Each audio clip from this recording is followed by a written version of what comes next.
বলবীর বল উন্নত মম শির, শির নেহারি আমারি নত শির ওই শিখর হিমাদ্রির। বলবীর বল মহাবিশ্বের মহাকাশ ফাড়ি, চন্দ্র সূর্য গ্রহ তারা ছাড়ি, ভুলোক দুলোক গোলক ভেদিয়া, খোদার আসন আরশ ছেদিয়া, উঠিয়াছি চির বিস্ময় আমি বিশ্ববিধাত্রীর। This amazing poem, Bidrohi, was written by a very angry 22-year-old man in December 1921, Kazi Nazrul Islam. It heralded his arrival on the Indian political scenario as a great rebel poet. India in the 1920s was at the crossroads of its history. After senseless killings by the British at Jallianwala Bagh in 1919, Gandhi began his campaign of non-cooperation. Firebrands like Nazrul joined this movement. But when Gandhi called it off in 1922 after stray violence, the youth in Bengal felt let down. They were already under the grip of revolutionary ideology. Bengal had seen years of intense poverty, peasant exploitation, caste discrimination, and religious orthodoxy. A young Nazrul had already lived through much of these experiences, and so he wrote with passion in Bidrohi. পানির ডমরু ত্রিশূল ধর্মরাজের দণ্ড, আমি চক্র মহাশঙ্খ, আমি প্রণব নাদ প্রচণ্ড।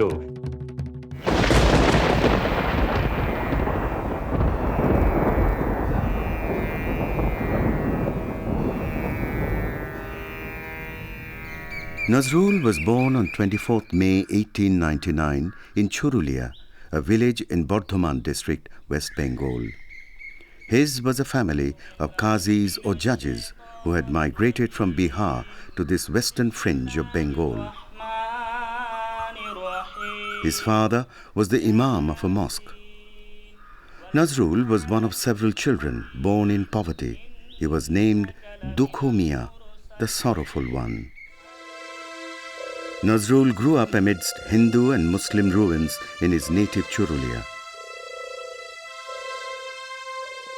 The ruins of a legendary Hindu king is described in one of his earliest poems, Bhagno Stup.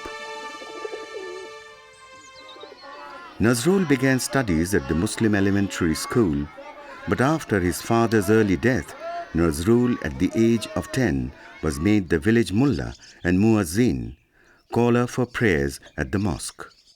Allahu Akbar,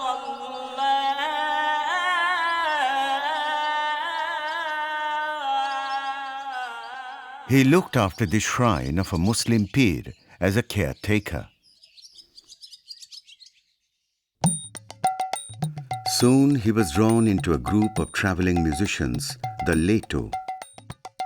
He became conversant in Hindu mythology and the folk culture of Bengal while composing dramas for Leto teams. Nazrul's education was checkered, and in between he struggled hard against poverty, taking up odd jobs as a servant boy and working at a village bread factory. A good student earning tuition waivers, Nazrul decided against completing the school-level examinations. He was fascinated by colorful posters he saw plastered on walls. They carried the offer of a stint with the British Army to fight in the First World War. Nazrul joined this new regiment called the 49th Bengalis of the British Indian Army. Nazrul, however, never saw active action in battle, but in his enforced stay in Nowshera and Karachi, he continued his Persian studies which he had started in high school. Reading major Bengali newspapers, Nazrul became aware of the world developments like the Bolshevik Revolution. Nazrul now started writing in earnest. His first published piece was Boundeler Attokahini, or Autobiography of a Vagabond, in 1919 in a literary journal of liberal Bengali Muslims. Nazrul went on to publish several poems like Mukti, or Freedom, in the Bongio Musulman Sahitya Potrika. This was a periodical run by Muzaffar Ahmed. Nazrul became closely associated with this communist ideologue after his release from the army. Nazrul's writing career took off as a journalist.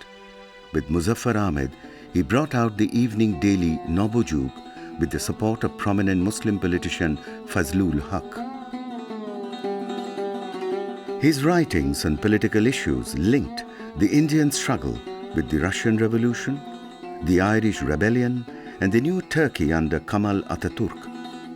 He also focused on the plight of workers and peasants, expressing sympathy for striking workers. After several warnings from the government for its dissident views, the Nabojug was closed down in January 1921.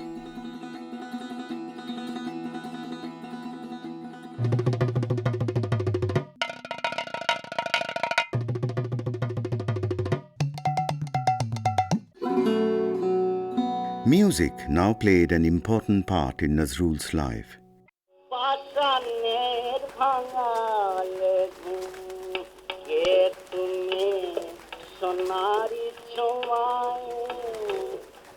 He had received training in classical music in high school, and in Nowshera he had heard Ghazal music. Nazrul soon earned fame as a singer.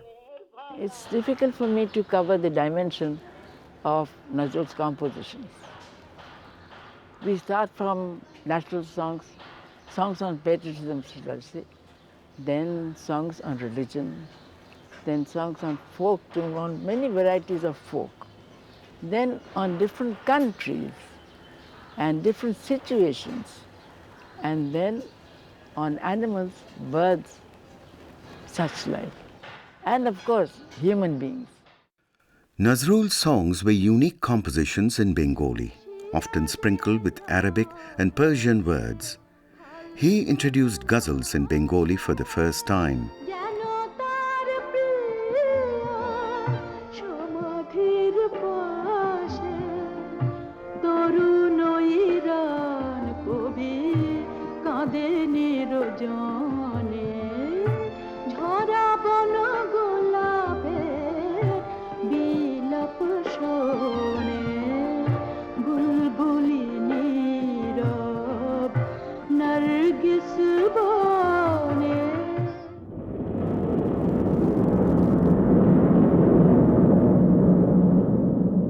In August 1922, Nazrul began publishing his own bi-weekly paper with meager resources. He called it dhumketu or comet.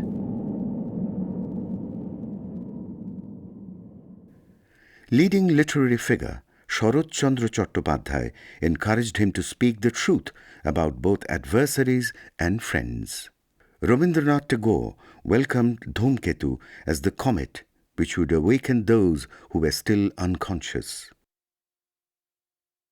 The first issue of Dhumketu carried Nazrul's famous poem of the same name, where he declared, "And so I revolt, and so I usher in the revolution."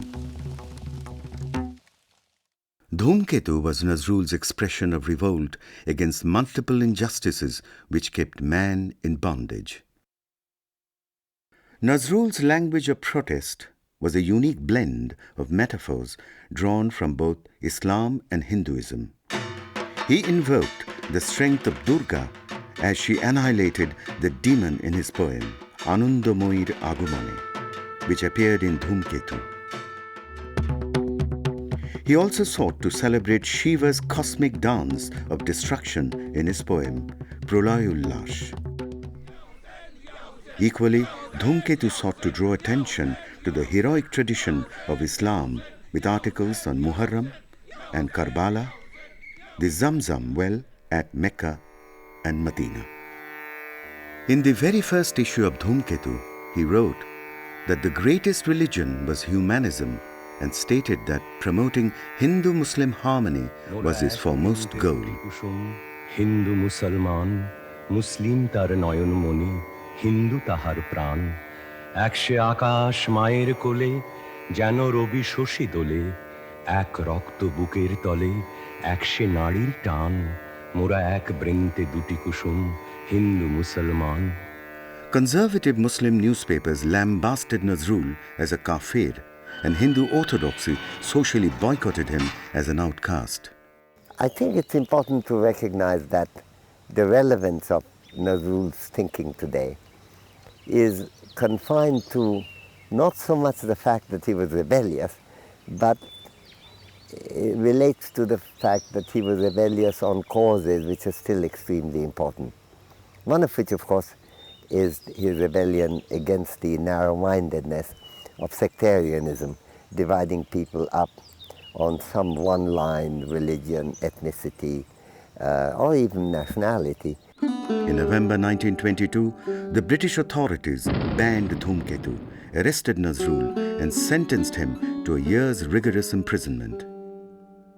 Nazrul made a spirited defense in a prose poem. A defiant Nazrul warned, "The music of my flute will not die simply because my flute has been confiscated.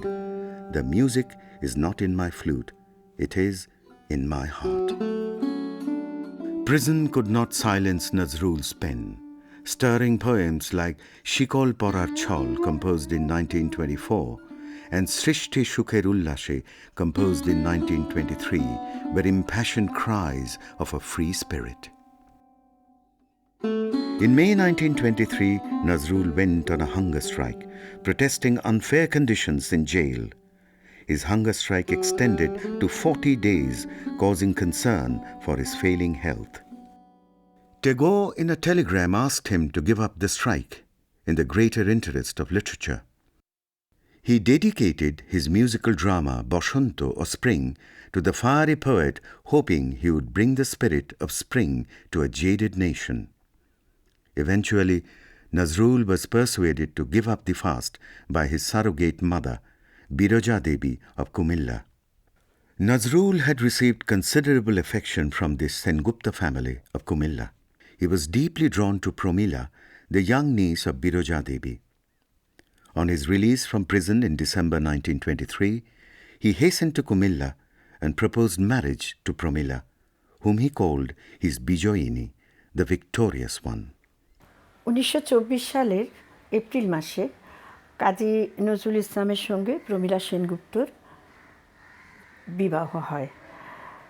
Kazi Nazrul Islam চাননি যে তার স্ত্রী ধর্মান্তরিতা হন, ফলে এই বিবাহকে বৈধ করার জন্য, এই ইন্টার রিলিজিয়াস ম্যারেজকে বৈধ করার জন্য একটা নতুন আইন তৈরি করা হয়। কিন্তু সেই সময় রক্ষণশীল সমাজের হিন্দু মুসলমান এরা এই বিয়েকে মেনে নিতে পারেনি, ফলে তারা এই বিয়েকে বর্জন করেছিল। For a time, Nazrul was lost in romantic bliss. In this song, he decorates his bride and nuptial chamber with incredibly rich imagery. জোছনার সাথে চন্দন দিয়ে মাখাবো তোমার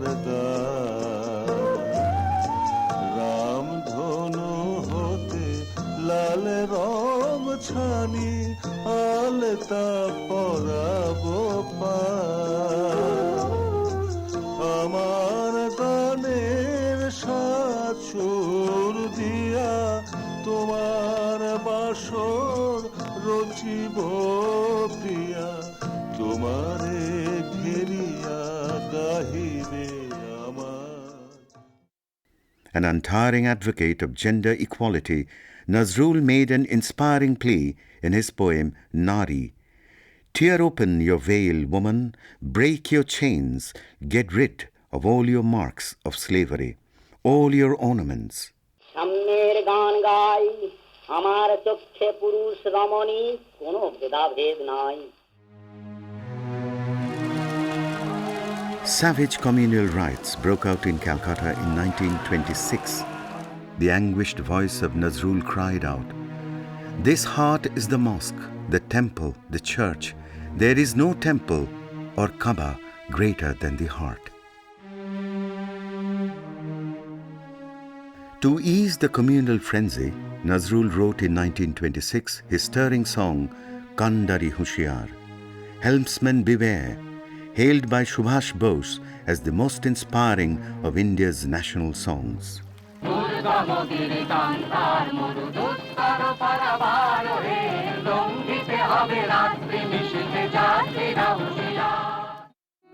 In a mood of anguish, Nazrul wrote a heart-rending poem, Daridro, Poverty, hey in দারিদ্র, 1926. তুমি মোরে করেছ মহান, তুমি মোরে দানিয়াছ These খ্রিস্টের years saw সন্তান। Nazrul face great financial distress, in the midst of which a son was born. A distressed Nazrul once again turned to music as therapy. His inspiration came from his son with a unique Hindu-Muslim name, Orindam Khalid. Nazrul fondly called him his bulbul or nightingale. In his name, he wrote his first ghazal. বাগিচায় বুলবুলি তুই ফুল শাখাতে কৃষ্ণে আচিতল আজ তার ফুল কলি দে ঘুম টুটেনি তন্দ্রাতে Bilawal. In 2 years, Nazrul was composing a series of ghazals which he contributed along with notations to journals. Dilip Kumar Roy, a celebrated musician and singer, was to vastly popularize Nazrul's songs. Nazrul's musical career received a boost in 1928 when the British-owned gramophone company overcame its prejudice and saw the wisdom of making a handsome offer to Nazrul to record his songs and become the music trainer. 1929 saw the peak of Nazrul's popularity as he toured Bengal and sang to welcoming audiences. He was feted in Calcutta's Albert Hall at a public function. Acharya Prafulla Chandra Rai, who presided, declared Nazrul Islam to be a rousing poet of the whole Bengali race. Subhash Chandra Bose vowed Nazrul's songs would be sung on the battlefield and on the march to prison. Decades later, on India's eastern borders, the Azad Hind's foes of Subhash would march to Nazrul's rousing tune of Chal, Chal, Chal, as it participated in a Japanese offensive against the British during the Second World War.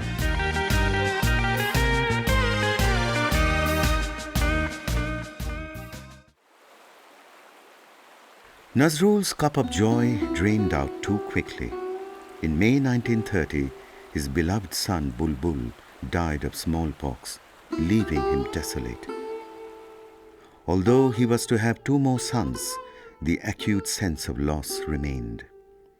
He immersed himself in music. For the next 12 years, he composed over 3,000 songs, surpassing the number that Tagore had composed.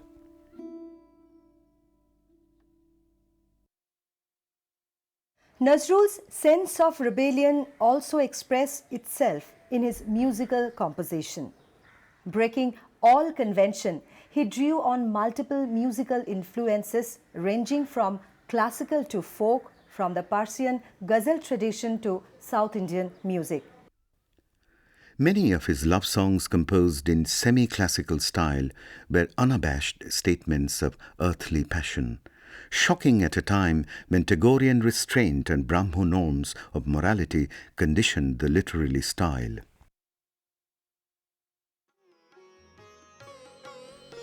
Nazrul increasingly turned to spiritualism after Bulbul's death and began tantric meditation. He now wrote over 100 songs in praise of Kali, Shama Shongit, capturing the folk flavor of Kirtan music.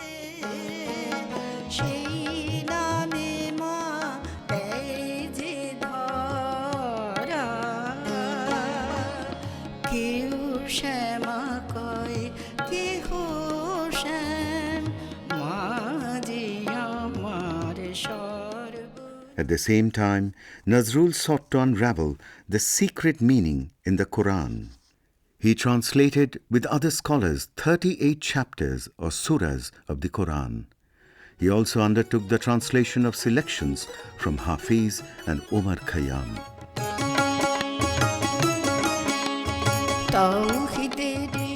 Nazrul's Islamic music had a significant liberalizing impact on tradition-bound Muslim society.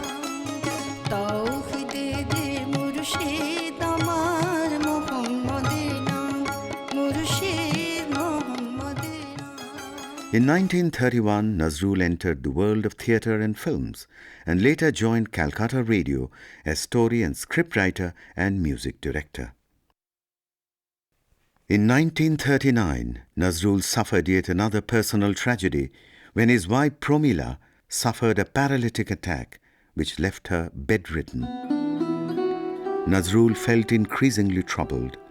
His wife's ailment and the war-torn world environment created a sense of extreme disquiet. In a speech in 1941, Nazrul asked with a sense of foreboding, "What if the flute plays no more? What if the power from a mysterious golden sky that had steadily inspired him to write was lost in an instant, leaving him speechless and silencing his flute?" He fearfully predicted this would not be death, but something gloomier than death.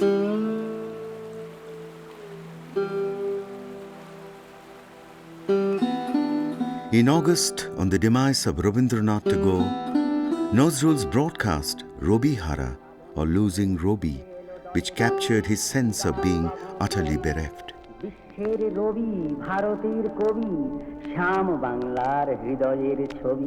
In the middle of a radio broadcast in 1942, Nazrul suddenly felt the power of speech ebbing out of him, along with his mental faculties. The fiery lute had burnt itself out, and yet his time was not over. With a deep sense of foreboding, he had written his last song.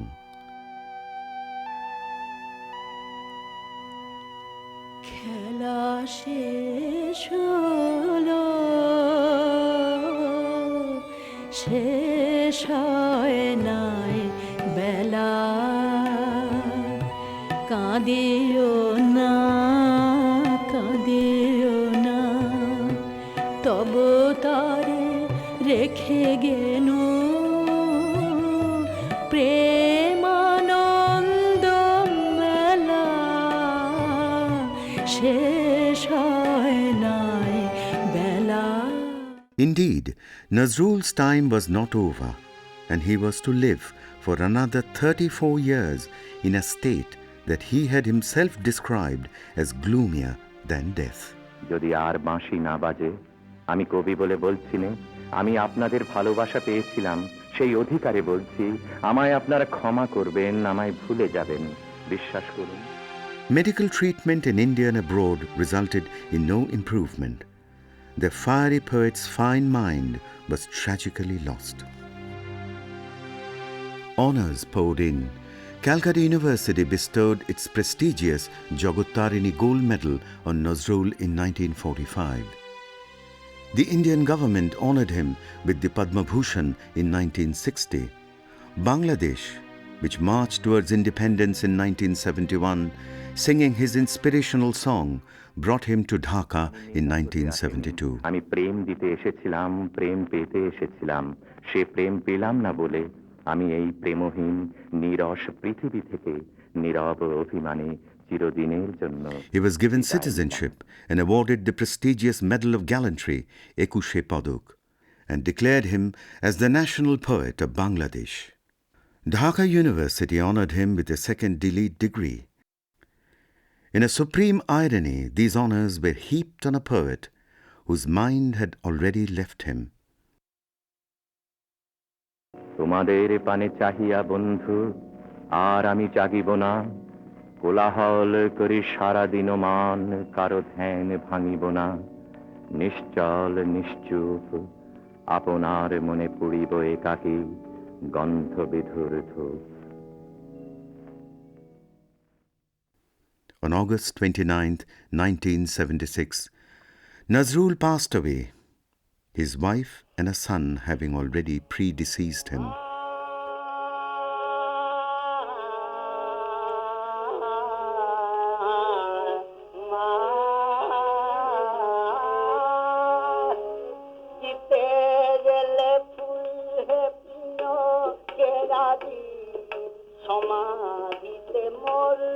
Nazrul's voice may have been silenced forever, yet his soul-rousing message of his poems and songs echoes in the hearts of millions of Indians. আমারে পড়িল মনে মনোজল এত দিনে কি আমারে পড়িল মনে মনোজল দিতে গেলে ফুল প্রিয় কেরাতি সমাধিতে